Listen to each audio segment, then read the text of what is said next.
তো hello guys, আবার চলে এলাম কাকদ্বীপে একটা প্র্যাঙ্ক করতে। তো পাবলিকের মধ্যে একটা প্র্যাঙ্ক করব, তো দেখা যাক কেমন হয়। তো তোমরা সাথে থাকো, ঠিক আছে? চললাম। তো গাইস একজনকে পেয়েছি, যাওয়া যাক। তো দাদা একটা কোশ্চেন ছিল। কি করছেন? তা বলছি সাপকে ইংলিশে কি বলে? সাপ কি ইংলিশে? র্যাট। তো দাদা একটা কোশ্চেন ছিল, বলছি সাপকে ইংলিশে কি বলে? সাপকে কি গো? সাপকে হ্যাঁ সাপকে। সাপকে ইংলিশে বলে আউরগম। কি বললো গাইস, তোমরা কমেন্টে জানাও, বুঝতে পারি। তো দাদা একটা কোশ্চেন ছিল, বলছি সাপকে ইংলিশে কি বলে? আমি জানি কি বলে আমি কইতে পারবো না। তো দাদা একটা কোশ্চেন ছিল। वो मेरा दोस्त है।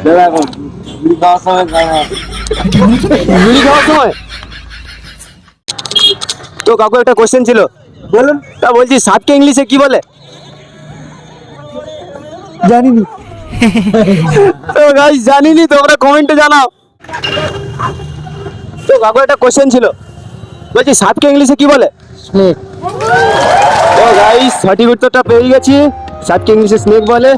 তো তোমরা কমেন্টে জানাও তোমরা কোথা কোথা থেকে দেখছো। তো যারা যারা কাকদ্বীপ থেকে দেখছো, তো প্লিজ কমেন্টে জানাও। তো হ্যালো গাইস, ভিডিওটা কেমন লাগলো অবশ্যই কমেন্ট করে জানিও। পুরো ভিডিওটা সবই ওয়াচ করে গেল।